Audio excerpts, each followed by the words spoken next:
Selamat malam, selamat malam. Bagaimana Pak Iqbal, bisakah diinformasikan update terkini ada berapa korban tewas akibat gempa dan bagaimana warga kita yang berada di sana, Pak Iqbal?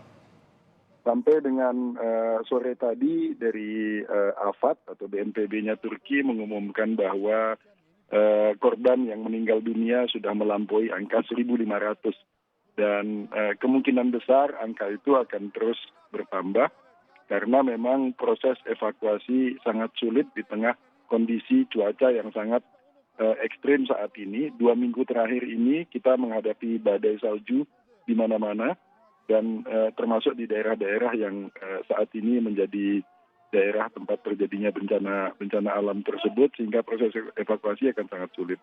Dan korban yang mengalami luka berat sudah melewati angka 9.000, bangunan yang hancur sudah melewati angka 8.000 bangunan yang hancur. Dan jadi ini skalanya memang sangat besar sehingga AFAD mendeklarasikan ini sebagai darurat nasional skala 4. Dan Presiden Erdogan sudah menyampaikan permintaan bantuan dari komunitas internasional, termasuk kepada Indonesia sudah disampaikan permintaan bantuan tersebut. Baik, Pak Iqbal, bagaimana dengan kondisi warga negara kita di sana, Pak Iqbal? Sejak jam 7.30 pagi ini kita terus berkomunikasi dengan Satgas Perlindungan WNI yang kebetulan ada di semua kota-kota tersebut. Dan kita minta untuk absen satu persatu warga kita yang ada di situ.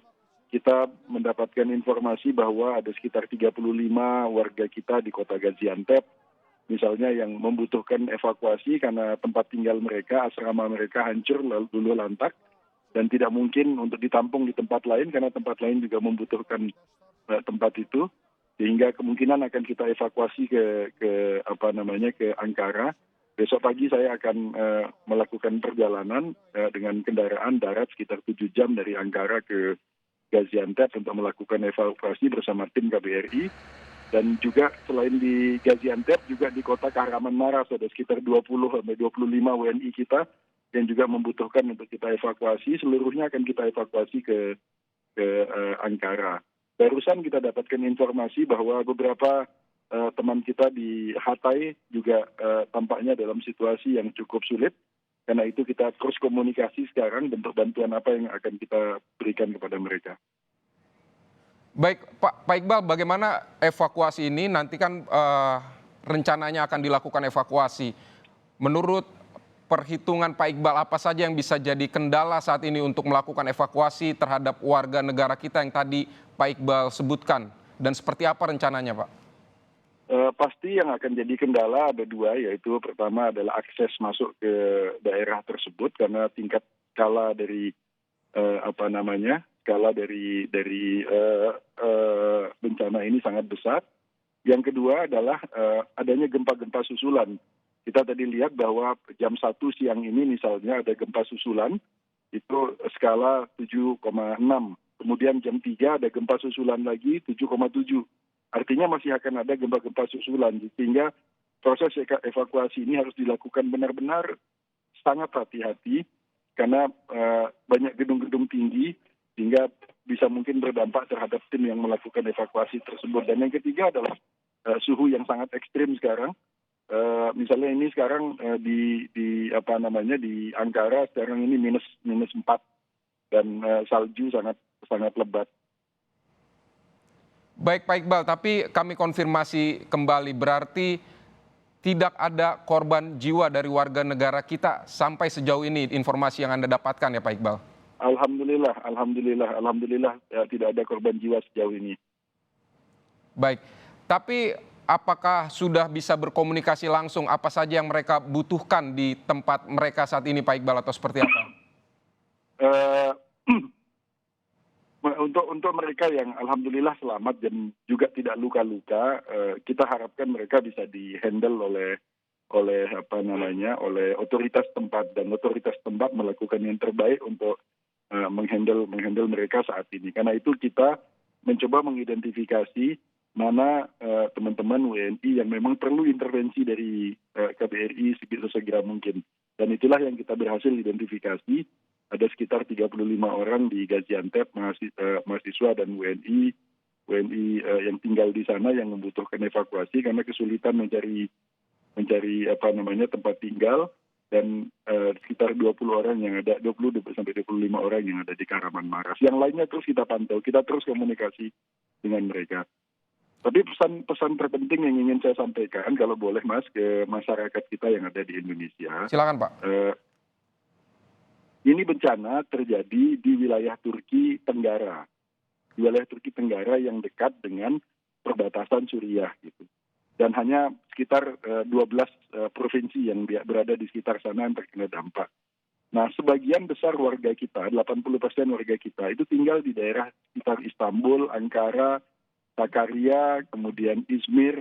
Nah, mereka yang tinggal di daerah-daerah ini tidak terdampak insya Allah. Jadi tidak perlu khawatir. Saya banyak sekali menerima telepon dari keluarga di Indonesia yang menanyakan kondisi anaknya, kondisi keluarganya yang ada di Istanbul. Insya Allah mereka yang ada di Istanbul, kemudian di Ankara, dan sekitarnya itu mereka tidak terdampak. Ini hanya sekitar 500 sampai 600-an WNI kita yang berada di dekat dengan perbatasan Suriah. Itu yang terdampak gitu.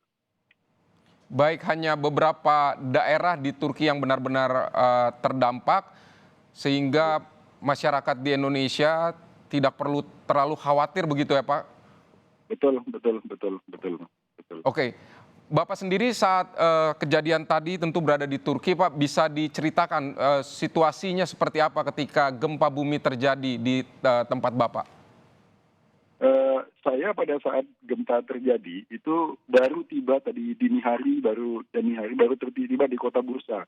Kota Bursa ini letaknya sekitar 1 jam dari Istanbul karena ada undangan dari pemerintah daerah setempat. Sama sekali tidak merasakan.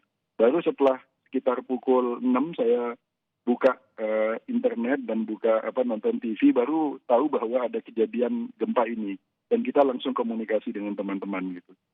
Jadi Istanbul, kemudian Bursa di mana terbanyak konsentrasi WNI kita, alhamdulillah tidak terdampak sama sekali. Baik Pak, kalau komunikasi dengan pemerintah kita di sini juga Pak terkait dengan permohonan bantuan dari Bapak Presiden Erdogan sendiri, ini seperti apa Pak? Sudah disampaikan dan saya sudah melaporkan ini ke Ibu Menlu tadi pagi, dan beliau sudah melaporkan ini ke Presiden, dan insya Allah Kementerian Luar Negeri akan mengkoordinasikan proses pemberian bantuan tersebut. Baik, kalau proses-proses evakuasi sendiri yang sedang berlangsung di sana, apa yang bisa Bapak ceritakan?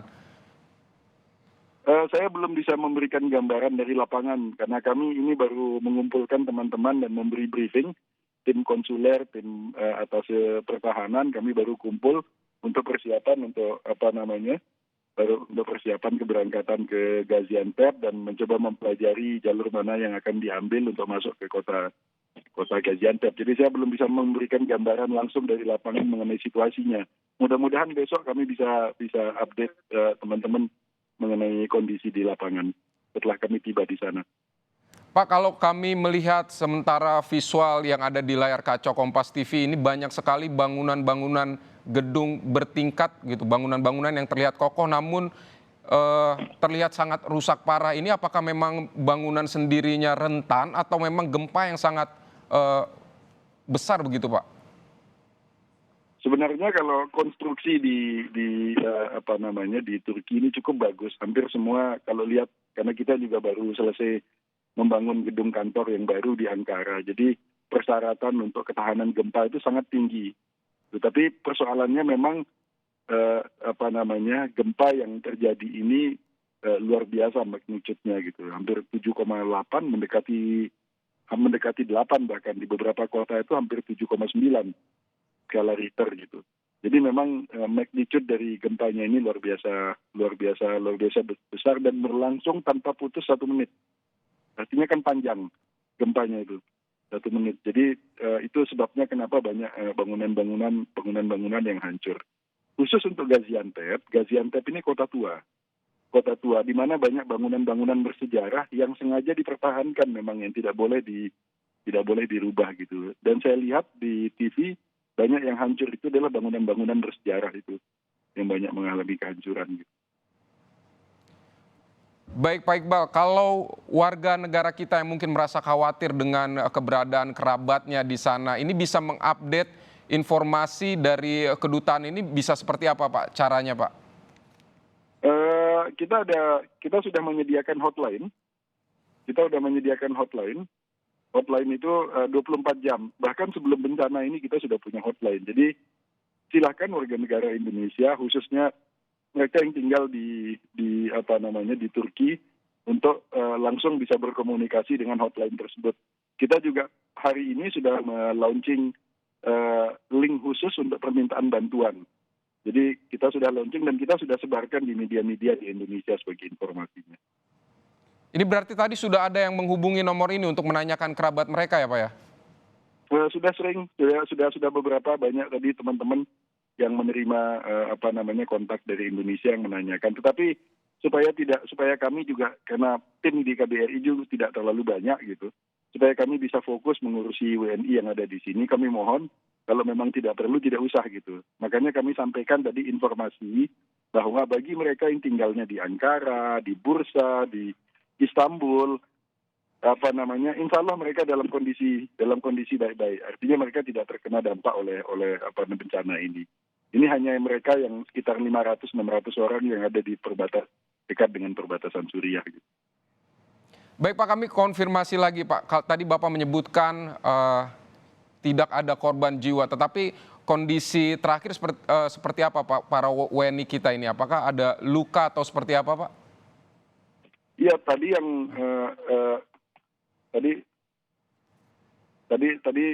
seperti saya sampaikan tadi bahwa yang 3 orang itu yang luka sudah dirawat di rumah sakit dan kita sudah berkomunikasi dengan manajemen rumah sakit, dengan dokter yang merawat gitu.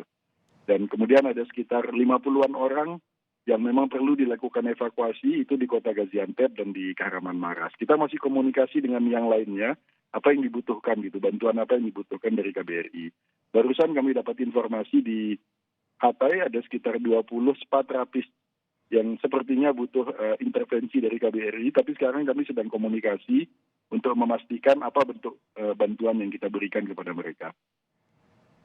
Baik, terima kasih Pak Iqbal untuk informasinya kepada Kompas TV. Sama-sama.